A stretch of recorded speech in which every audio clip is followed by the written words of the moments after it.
ধন্যবাদ। এ পর্যায়ে আলোচনায় অংশগ্রহণ করার আহ্বান জানাচ্ছি বিএনপি স্থায়ী কমিটির অন্যতম সদস্য সাবেক মন্ত্রী জনাব সালাউদ্দিন আহমেদকে তার আলোচনায় অংশগ্রহণ করার জন্য বিশেষভাবে অনুরোধ করছি।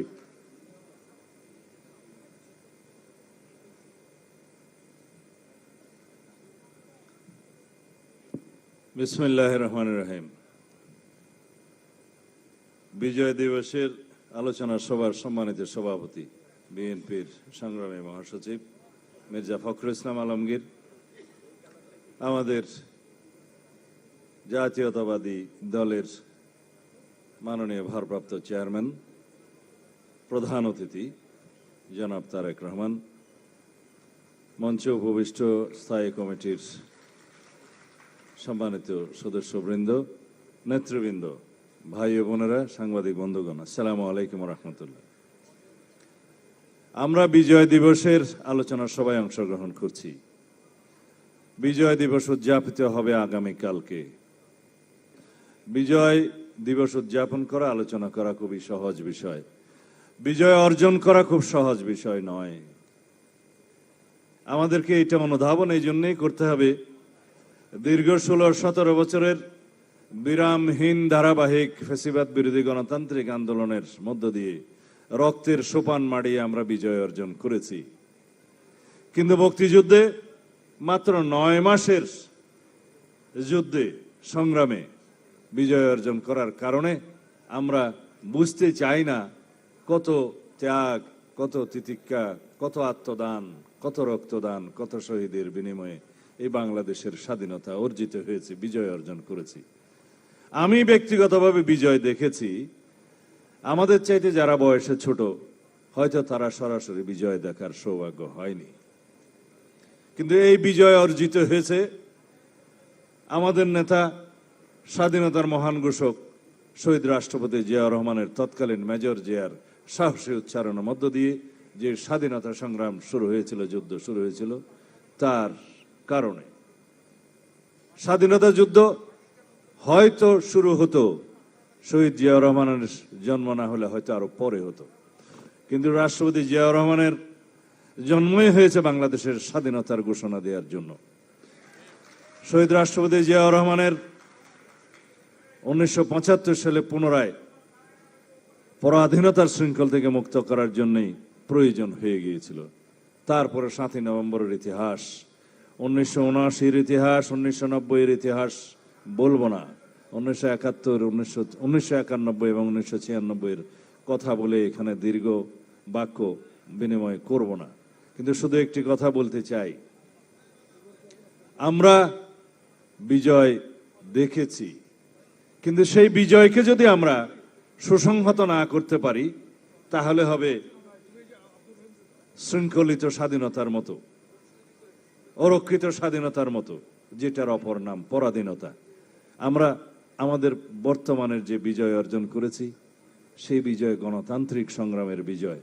এই গণতান্ত্রিক সংগ্রামকে সুসংহত করার জন্য যুদ্ধ জয়ের পর যেমন তাৎক্ষণিকভাবে সৈন্যবাহিনীকে নিষ্ক্রিয় করে ফেলা হলে সেই অর্জন, সেই বিজয়কে সংহত করা যায় না, সেই একইভাবে 24-এর এই ছাত্র গণ অভ্যুত্থানের ফলে ফ্যাসিবাদের বিরুদ্ধে যে আমাদের বিজয় হয়েছে, এখানে আমরা সবাই যদি নিষ্ক্রিয় হয়ে যাই, তাহলে আমাদের গণতন্ত্রকে সুসংহত করা যাবে না, সুদৃঢ় করা যাবে না, প্রাতিষ্ঠানিকীকরণ করা যাবে না, সাংবিধানিক করা যাবে না। আজকে বাংলাদেশের এই গণতন্ত্রের বিরুদ্ধে যে সমস্ত আমরা ষড়যন্ত্র দেখছি, সেই ষড়যন্ত্রের মধ্যে বহুবিধ ঢালপালা গজিয়েছে।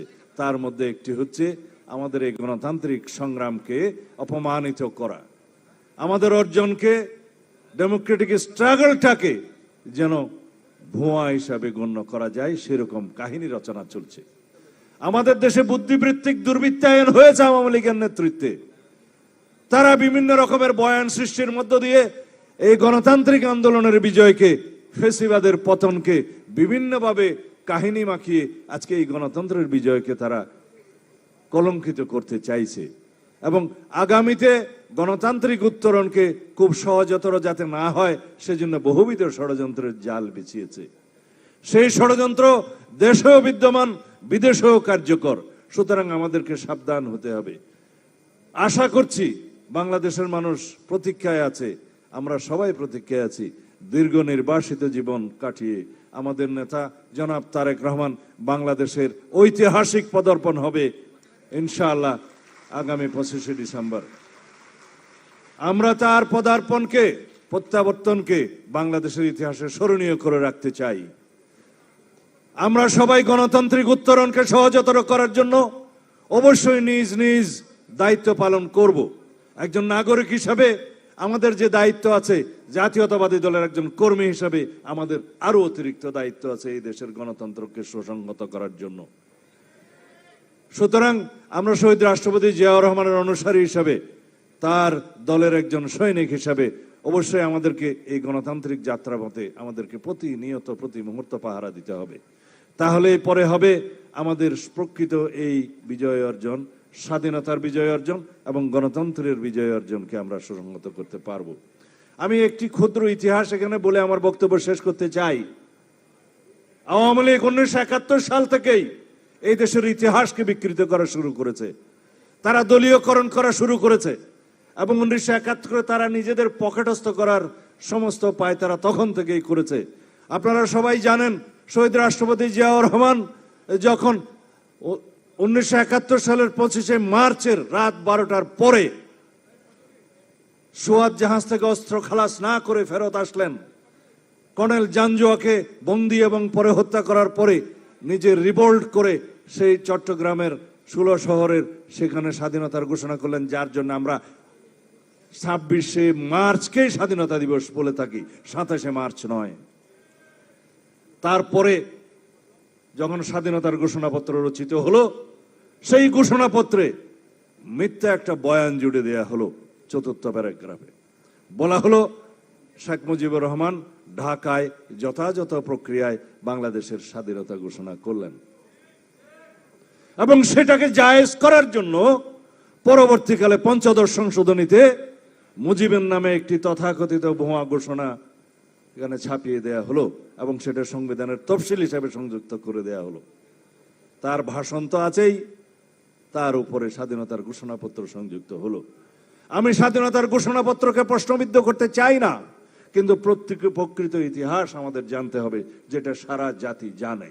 সুতরাং আওয়ামী লীগ পরতে পরতে শুরুতে সমস্ত জায়গায় তারা ইতিহাসকে তাদের দলীয়করণ করেছে, বিভ্রান্ত করেছে এবং ইতিহাসকে বিগ্রত করেছে। সুতরাং আমাদেরকে প্রকৃত স্বাধীনতার ইতিহাস এবং বিজয় দিবসের ইতিহাস, যুদ্ধের ইতিহাস এবং আমাদের স্বাধীনতার দলিলপত্র এবং মুক্তিযুদ্ধের সেক্টর ভিত্তিক যে ইতিহাসের দলিলপত্র আছে সবগুলো আমাদেরকে পড়তে হবে। বন্ধুগণ, পড়তে হবে এবং জানতে হবে।